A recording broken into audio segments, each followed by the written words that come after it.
covering the Northern Bahamas? You're watching the Bahamas Tonight, Northern Edition. Welcome back. As the countdown continues to the big cultural showdown on New Year's Day, Junkanooers are preparing to take to the streets of downtown Freeport. Jay Philippe visited one of the local groups to check in on their progress leading up to the parade. But just 2 weeks ago, before the New Year's parade, the classic dancers are putting in their final touches as they prepare for the New Year's Junkanoo parade. Leaders of the group said you can expect a great showing.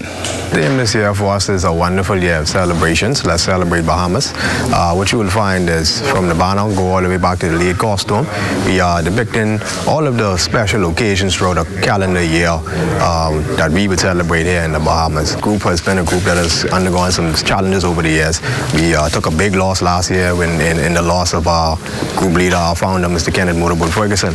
And so, you know, with that, we just want everyone to understand and to realize that the group is back. We are back in full effect. And Grandmama is in store for a treat, a real treat, and a surprise, a rude awakening for many. Because a lot of persons felt that the group was not going to be able to make the road, wasn't going to be able to come back, and wasn't going to be able to bounce back after the death of Mr. Ferguson. And so this is really a statement parade for us as a group. Group member Janado Colbrook says the classic dancers are more than prepared for the parade. It'll be a sight to see. You know, we're going to be nice. We come in out there, we are fully French. You know, that's what I like about the group too. The fellas went back to the old French. You know, so we're trying to bring the Junkanoo aspect back to it. You know, that's what Mr. Ferguson liked. You know, one thing he liked was costume. So we feel that if we want to go out there and give it our 100% and get our fans back into it, get our fans back out there, like I say, bring your shirts. You know, bring a classic dancer shirt. We ain't dead, we still living. Choreographer for the dancers, Tiara Port, says a lot of time has been dedicated to the dancers. We put in like probably 3 hours in the shack on Sundays. Then we go out front, put in 2 hours out there. We wait on the boys. We do a group practice. Through the week, we have practice like probably Monday, Wednesday, Friday, and then Sunday. But now it's like every day. Sterling Moss is responsible for most of the major pieces. He's excited about what the group will bring for the Bahamian public. My passion is really to see the group come out ready, fully ready. That's my passion. No faults, just come out and be ready. I'm Jay Philippe, ZNS Network News.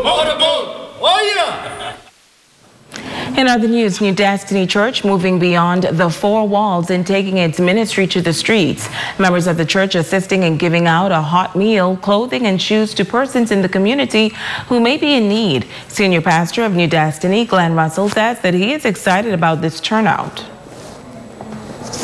What is doing? The people are coming out, and they're coming out because they heard a sound, they heard the news, they saw the Facebook post, and they are out here to get what God has for them, not just physically, but spiritually, and it excites my spirit. Coming out, we have free clothes, free shoes, water, food, hot meal, some groceries. I'm telling you, man, it's all out here, and we're here to give back to our community. So we believe that Grand Bahamas are getting ready to live again. The dry bones are going to live again, and we're on the bounce back, we're on the rise.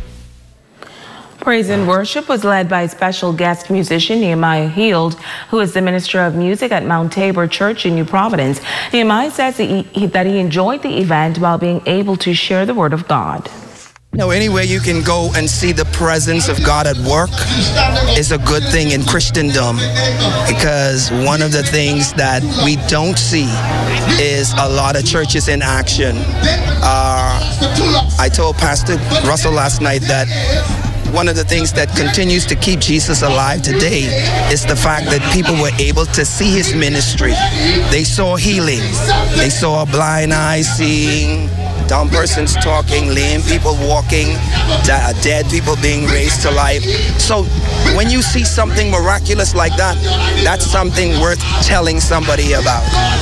So this is really awesome for me. And in this next Generation Y report, our Italia Hall features a young woman who took a leap of faith and started her very own business. And so far, it has been a blessing in the lives of many.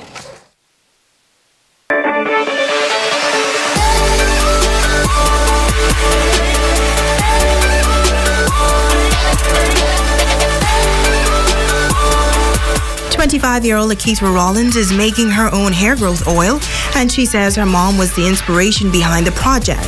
After graduating from high school, she began working. However, she soon found out that she was not passionate about her job, but fell in love with hair care. Graduated from high school, I started my first job. During that time, my mom, she was unemployed, and she's been in hair care for about 30 to 35 years. Her main concerns were hair growth, hair loss, after she lost her job. And we came up with the product line, our first product line, not this one, our first product line. And she would go to different salons and pitch the products and sell them. It grew from salon to traveling to and from Nassau, performing hair therapies. So we traveled there twice a week. Every 2 weeks, sorry. She then made a big step and left her job to focus more on hair care, hair loss, and God. It was hard. It was tough. It was tough. I mean, I did have savings and everything, but I really wanted to know what my purpose was. I've always liked hair care. And since my mom taught me a lot, I wanted to continue on with it, and I wanted to help both men and women with their self-esteem. Because of course, losing hair, they'd be really shy about it, or they wouldn't want to be seen in the salons with bald spots or alopecia, so it really helped. The ingredients in the Indian hair oil include shea butter and castor oil. Lakeithra says she's done a lot of research and has learned that certain plants can be used for hair loss as well. She says she's now found her purpose, and it is truly a blessing to help those who are struggling with hair loss. There was this little girl, she's about, I think, 10 or 11, or a bit younger. She was born with alopecia, and doing the treatment for about 2 or 3 years, she saw full hair growth with the products. So it really helps her a lot in school because she was really shy, low self-esteem in school. So it helps her progress in her schoolwork and also with her self-esteem.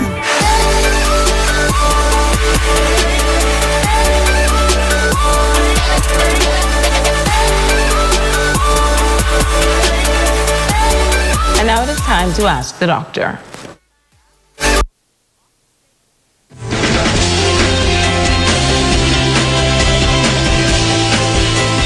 Welcome.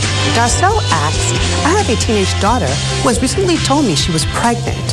What are some of the health risks associated with teen pregnancy, and how can I promote proper prenatal health? Thanks for your question, Darcel. And I am most certain that there are many parents that share a similar situation as you do. Pregnancy can be one of the most difficult experiences that a teenage girl can ever face. Understanding how to support your daughter as she deals with pregnancy is extremely important. Pregnant teens and their babies are at a higher risk of experiencing various health problems than those who are older. The most common complications for pregnant teens, particularly for those who are younger than the age of 15, as well as those who do not receive prenatal care, include anemia, high blood pressure, and preterm labor. Babies who are born to teen mothers are more likely to be born prematurely and have a low birth weight. A pregnant teen can improve her chances of having a healthy baby by taking good care of herself. If you or someone you know has a teenage daughter that is pregnant, help is available. I'm Dr. Monique Pratt, and this has been Ask the Doctor. Don't go away. A check on sports is up next with Ramiko Knowles.